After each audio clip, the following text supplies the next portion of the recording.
کرنا پاکستانی تھا novel case number 38۔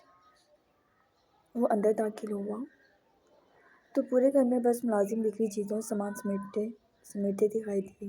اس نے اوپر کی جانب چہرہ اٹھایا، وہ کمرے میں تھی۔ وہ سانس کھینچتا اوپر چلنے لگا۔ اسے اس طرح سب کے سامنے نہیں کہنا چاہیے تھا، اور مرد بھی کیا سوچ رکھتا ہے، غصے میں بیوی پہ ہاتھ اٹھا لے تو اس کی عزت نہیں کرتی، اگر وہی حرکت بیوی سب کو بتا دے تو عزت کٹ جاتی ہے۔ وہ اوپر چلتا جا رہا تھا۔ اس نے دروازہ کھولا اور اندر داخل ہوا۔ ادھر ڈریسنگ میرر کے سامنے کھڑی اپنے گلے سے نیکلس نکال رہی تھی۔ شاہ نواز اس کے نزدیک آیا اور اس کا بازو پکڑ کے رخ اپنی جانب موڑ لیا۔ یہ کیا تماشا تھا؟ اس کے سوال پہ ایذا نے اسے سب سے پہلے اپنا بازو چھڑوایا اور اس کی جانب دیکھنے لگی۔ آپ چاہتے کیا ہیں مجھ سے؟ اس نے بھی الگ ہی سوال کیا۔ دیکھو، جتنا تم سے پوچھے اتنا جواب دو۔ میرے پاس جواب نہیں ہے کیونکہ سارے جوابات سے آپ آگاہ ہیں۔ وہ اس کے پاس سے ہٹنے کی کوشش کرنے لگی۔ ایذا جسٹ شٹ اپ، اتنی زبان درازی نہ کرو تو بہتر ہے، کیونکہ تمہیں پتہ ہونا چاہیے تمہارے سامنے کوئی 13 سالہ بچہ نہیں، شاہ نواز سکندر کھڑا ہے، تو سب سے پہلے اپنا لہجہ اور انداز درست کرو۔ نہیں کروں گی۔ سیدھی تو وہ سبھی تھے۔ معلوم نہیں اتنی عرصے اس نے خاموشی سے کیسے کاٹ لیے۔ ایک لفظ نہ اختلاف اٹھایا۔ اب شاید اس کے اندر دھڑاس تھی۔ ایک تو وہ اپنے بھائی سے ملنے کے بعد مکمل بدل چکی تھی، دوسرا ماں بننے والی تھی، پھر شاہ نواز کا نرم رویہ بھی اس میں ہمت مجتمع کر چکا تھا۔ شاہ نواز نے غصے سے اس کی جانب دیکھا۔ ڈونٹ ٹیس می، انگلی اٹھاتا وہ جیسے اپنے ضبط اور برداشت کی حدوں کو چھو رہا تھا۔ مجھے آپ کی کسی بات سے فرق نہیں پڑتا۔ میں تو دعا کر رہی ہوں کاش کہیں سے عمر بھائی آ جائیں تو میں ان کو آپ کا اصل چہرہ دکھاؤں اور یہاں سے چلی جاؤں۔ اوقات میں رہو اپنی۔ وہ دھاڑا۔ ڈرتا نہیں شاہ نواز کسی سے، اور اگر کسی دن بھی جرأت کی تم نے اس گھر سے قدم نکالنے کی تو طلاق بھی منہ پر مار سکتا ہوں۔ مجھے منظور ہے۔ بے کی پلکوں سے وجہ سے ضد پر اڑی پڑی تھی۔ شاہ نواز کو امید نہیں تھی وہ یہ کہے گی۔ اسے لگا تھا وہ شاید ہمیشہ کی طرح ڈر جائے گی، سہم جائے گی، اس کی جانب دیکھے گی، خود اس کی جانب بڑھے گی۔ ایذا اس کے پاس سے ہٹ گئی اور ڈریسنگ روم میں چلی گئی۔ شاہ نواز اسی جگہ کو کھڑا گھورتا رہا جہاں وہ ابھی کچھ دیر پہلے موجود تھی۔ بدر کا کام چل رہا ہے ابو، اور ہمارا نہیں۔ آپ عمر کو واپس لے آئیں تاکہ اپنی دکان میں نئے مال لائیں۔ ناشتے کی ٹیبل پر ارحم نے باپ سے کہا، جبکہ اشفاق صاحب کے چہرے پر سنجیدگی اور سختی بھری ہوئی تھی، دانت پہ دانت چڑھائے بیٹھے تھے۔ بدر کچھ کرو، میری بچی بھی وہاں ہے۔ نظمہ کچن میں کھڑی رو رہی تھی۔ بدر ان کے پاس آیا تو وہ بے چینی سے بولی، میں کچھ کر رہا ہوں لیکن بات نہیں بن رہی۔ فی الحال ہو جائے گا، آپ پریشان نہ ہوں، میں تمہارے تایا سے بات کرتی ہوں۔ ہٹو۔ ایسے کیسے؟ وہ خاموش بیٹھ سکتے ہیں، آج تیسرا دن ہے، بچوں کو قید ہوئے، کچھ تو کریں، وہ بولی۔ بدر نے انہیں پکڑ لیا۔ اس آدمی کے منہ رکھنے کی ضرورت نہیں۔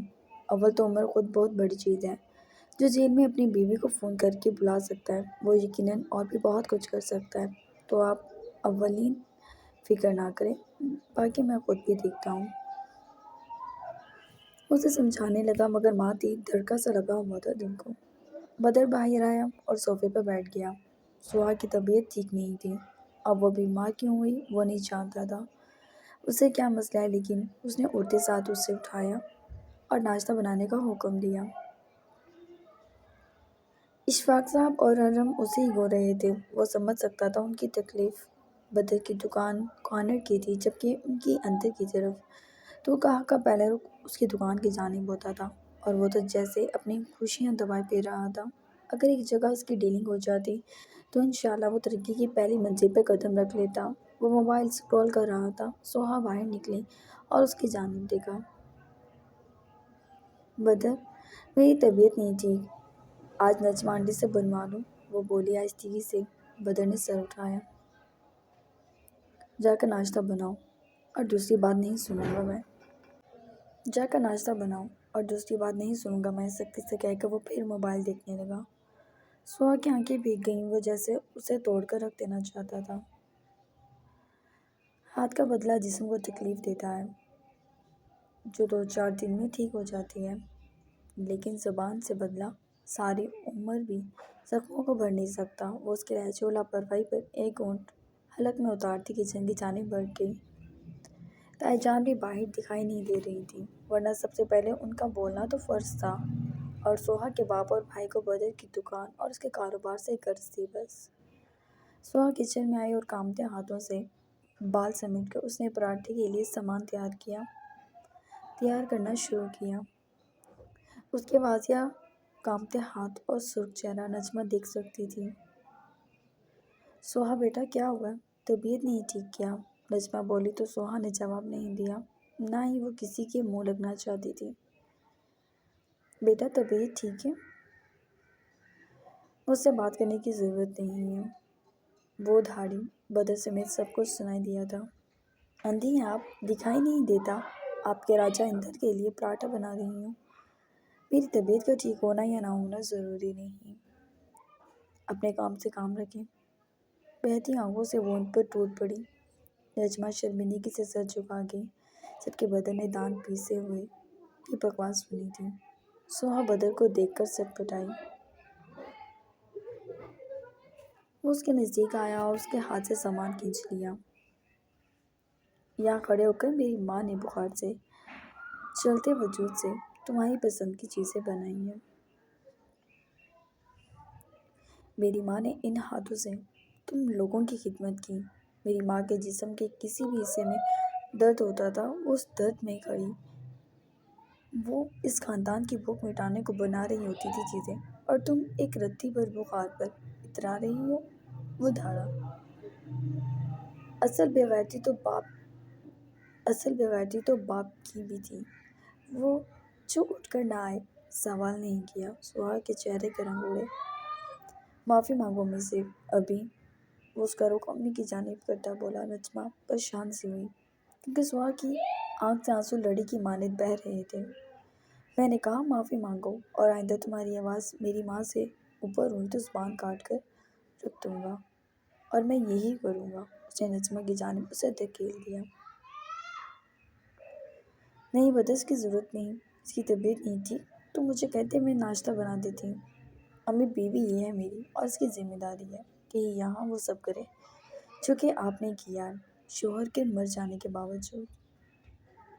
وہ بولا تو نجمہ سوہا کو دیکھنے لگی۔ میرا ہاتھ اٹھا تو تمہیں زیادہ بے عزت کر دے گا۔ سوری کرو۔ سوری چچی، وہ بولی، اور بدر کو جیسے چین سا آیا۔ بلا چوچلا ناشتہ دے دو، مجھے دیر ہو رہی ہے، بدر لاپرواہی سے کہہ کر باہر نکلا۔ سوہا نے خاموشی سے ناشتہ بنایا اور بامشکل ہی بنا ہوا پراٹھا انڈا لیے وہ باہر آ گئی۔ ایک بات تھی، وہ جیسا بھی بنا لیتی وہ چپ چاپ کھا لیتا۔ وہ خاموشی سے کھا رہا تھا، پراٹھا جلا ہوا بھی تھا، لیکن وہ کھانے میں مصروف تھا۔ کھا کر وہ باہر نکل گیا، اور سوہا جلتی آنکھوں سے اسے دیکھتی رہی۔ نہ محبت نہ توجہ، زبردستی کے بنائے گئے رشتے ایسے ہی ہوتے تھے شاید۔ شدید غم کی سی کیفیت میں اس نے باپ کی اور بھائی کی جانب دیکھا جو ناشتہ کرنے میں مصروف تھے۔ ٹوٹے ہوئے قدموں سے وہ کمرے میں آئی اور لیٹ گئی، اور بے شمار رو دی۔ ان رویوں کی عادی نہیں تھی وہ۔ اس کے باپ نے تو اس کو بہت محبت دی، بھائی نے دی، ماں نے دی۔ اب وہ بدر کی دکان کی وجہ سے یہ سب کر رہے تھے، اسے منہ کی مار دے رہے تھے۔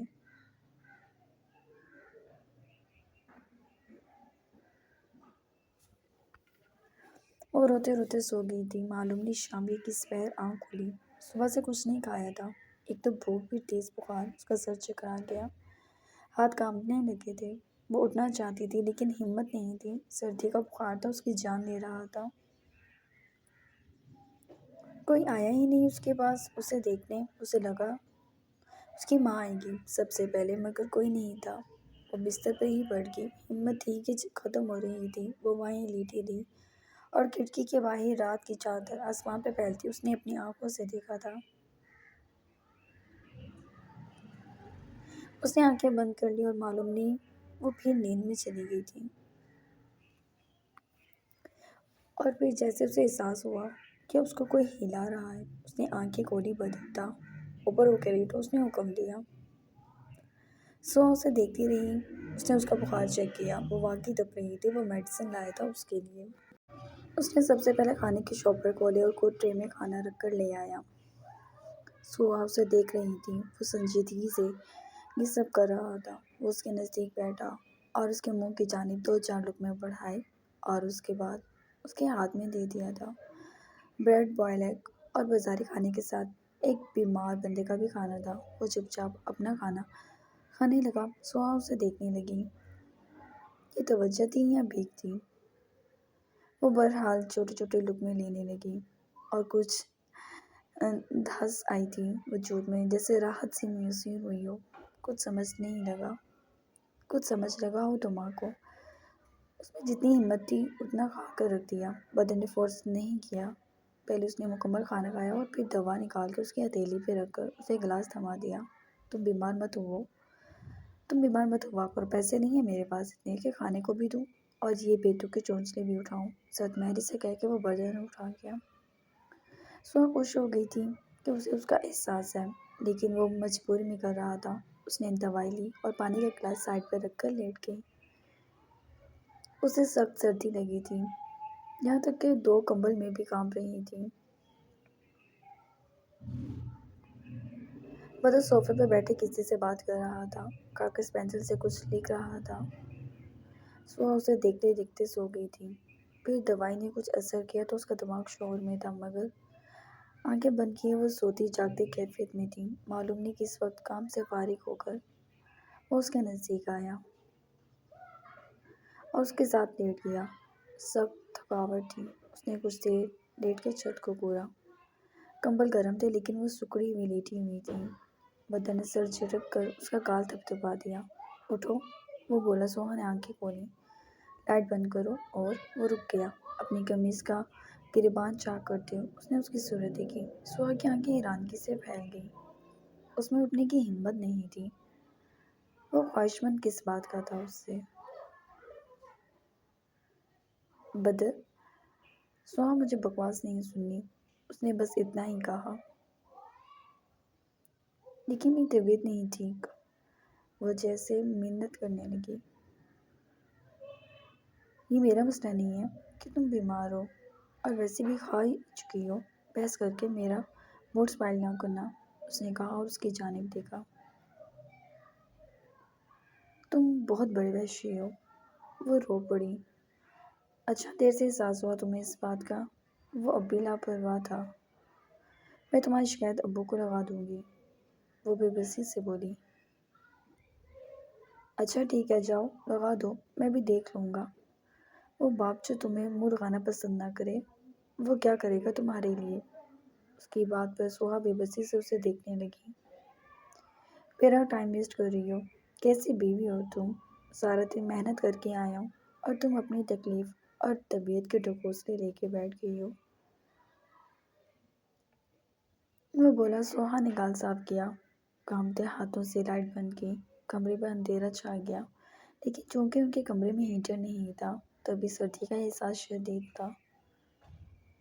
لائٹ بند ہوتے ہی سوہا اندھیرے میں اس کی پہچان کرنے لگی اور بدر نے اسے اپنی جانب کھینچ لیا۔ وہ اس کے سینے پہ گری۔ تمہیں پتہ ہے میں تمہارے ساتھ ہوتے اس اندھیرے میں کیوں ڈوبنے کی خواہش رکھتا ہوں؟ سختی سے اس کی کمر پر اپنی آہنی گرفت کرتا وہ بولا۔ تاکہ مجھے تمہاری شکل نہ دیکھنی پڑے، تاکہ مجھے تمہاری شکل سے جتنی نفرت ہے اس کا اظہار میں روشنیوں میں کر کے واقعی ایک جانور نہ بن جاؤں۔ وہ اس کی کان کی لو کو آہستگی سے اپنی انگلیوں کے بیچ زور سے دباتا بولا۔ سو اسے دیکھتی رہ گئی۔ اتنی نفرت بے ساختگی میں آ نکلی تھی منہ سے، اس سے بھی کہیں زیادہ۔ اس نے ایک دم سے بال مٹھی میں جکڑے اور اس کی گردن پر جھکا۔ سوہا کو اپنی گردن پر اس کا لمس محسوس ہو رہا تھا۔ اس نے سوہا کو کروٹ دے کے اپنے پہلو میں لٹا لیا اور اس کے چہرے کو ہاتھوں میں جکڑے وہ اس کے خشک ہوتے ہونٹوں پر جھکا تھا۔ سوہا کو اس کی قربت بھیک لگ رہی تھی، جیسے اس کے جسم کو بس نوچا جا رہا ہے، بنا احساس کے۔ وہ اپنی تھکاوٹ ہی تو اتار رہا تھا اور وہ کر بھی رہا تھا۔ سوہا دم سادے پڑی تھی۔ بدر قلم چارج ہوتا، لیکن کوئی اچھا احساس، کوئی خودکشی دینے والی بات کچھ نہیں تھا، بس ایک خالی پن، ایک کھوکھلا پن تھا جسے وہ سہ رہی تھی۔ اس کی آنکھیں بھی خوش تھیں اور بدر اپنی بدمانی پر اترا ہوا تھا، اور جب اس کا دل راضی ہو گیا تو وہ منہ سا بنا گیا۔ اتارو اس بخار کو، کل مجھے تمہاری یہ حالت نہیں چاہیے، برہمی سے کہتے اس نے اپنے بٹن لگائے، اس پہ اپنی تھکاوٹ اتار کے، اپنی خواہش پوری کر کے وہ برا سا منہ بنا گیا تھا۔ اس نے لیمپ آن کیا اور موبائل پر وقت دیکھ کر وہ لیٹ گیا، آنکھیں بند کر لیں۔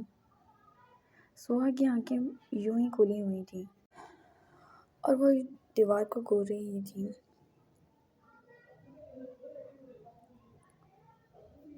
شاہ نواز ساری رات آنکھوں میں کاٹ چکا تھا سگریٹ پیتے، اور اسے جیسے احساس ہو گیا کہ وہ عمر کی ہر غلطی کو ایسے اگنور کرتا تھا جیسے اس کی غلطی پانی پہ لکھی جا رہی ہے، اور جبکہ ایزا کی غلطی گناہ بنا کے فوراً سزا دے دیتا تھا۔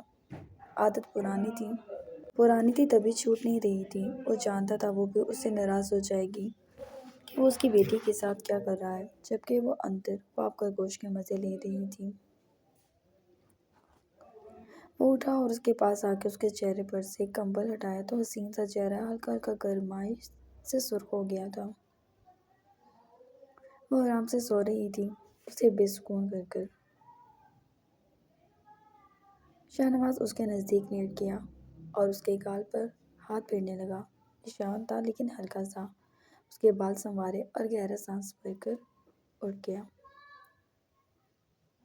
زیتوں ان سب میں شاہ نواز سے بھی بڑھ کر تھی، آخر کو جس کے بچے تھے اس کے اندر کم نہیں تھی۔ وہ اٹھ گیا۔ دادی جان کو 2 دن بعد لینے جانا تھا، اس نے عمر کے پاس بھی جانا تھا، کل اس کی بیل ہونی تھی۔ ویسے بھی آج سنڈے تھا اور اس نے شام میں ہی باہر نکلنا تھا۔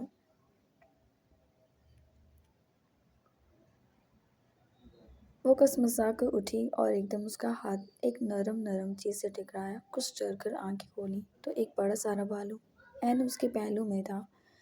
اس نے جلدی سے وہ بھالو اٹھا لیا تو بیڈ پہ اتنے سارے بھالو دیکھ کر وہ اچھل پڑی، اور پھر صوفے پر موجود چاکلیٹس دیکھ کر توڑ کر چاکلیٹس کھانے پہنچ گئی تھی۔ اس نے ٹیبل پر دیکھا فلاورز تھے اور ان کے بیچ ایک کارڈ تھا۔ اس نے وہ کارڈ اٹھا لیا اور چاکلیٹ کھول کر بڑی ساری بائٹ لی۔ سوری، آئندہ تم پر کبھی ہاتھ نہیں اٹھاؤں گا، آئی پرومس۔ اس نے پڑھا اور ادھر ادھر دیکھنے لگی۔ بنانے کا طریقہ تو اچھا تھا لیکن وہ کنفیوز سی ہو گئی۔ ہاں، وہ کبھی کچھ تھا کبھی کچھ، لیکن وہ ماننے والی نہیں تھی۔ مزے سے 4 چاکلیٹس کے پیک کھا کر وہ فریش ہوئی اور اس کے بعد پہلے بھالو اٹھا کر دیکھتی خوش ہونے لگی، مگر اس نے بولوں کو نہیں چھوا تھا۔ چاکلیٹس بھی ویسے ہی پڑی تھیں، بس وہ انہیں دیکھ رہی تھی۔ شاہ نواز نے ملازم کو بھیجا کہ وہ ناشتے کے لیے نیچے آ جائے۔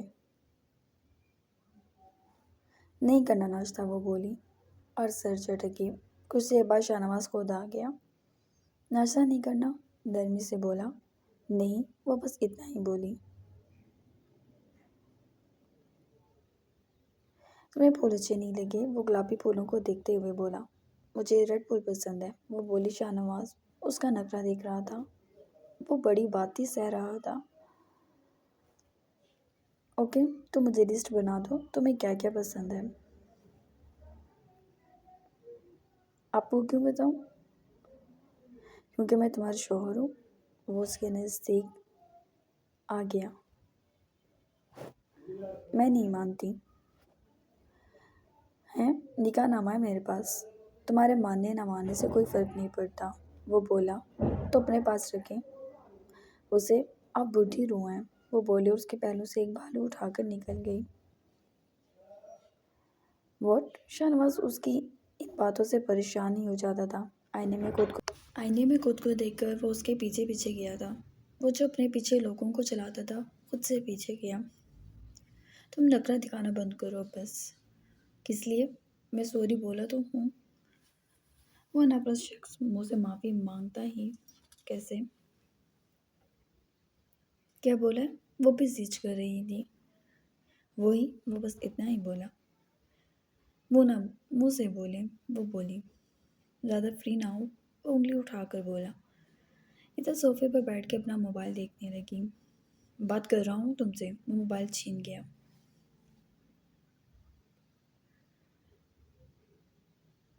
تب بڑی ماریں گے، آپ مار لیں، وہ بھی غصے سے بولی۔ اچھا ٹھیک ہے، سوری، وہ بولا۔ ایزا کو بے ساختہ ہنسی آئی۔ میں نے معاف نہیں کیا، وہ بولی اور باہر نکل گئی۔ ایزا، وہ غصے سے چیخا اور ایزا لون میں آ گئی۔ شاہنواز نے اس کا بازو پکڑ کر کھینچا۔ میں اس پودے کو توڑ دوں گی، اس کے بعد معاف کروں گی۔ اب تم میری برداشت آزما رہی ہو۔ کیا ہے اس میں جو اتنا قیمتی ہے یہ؟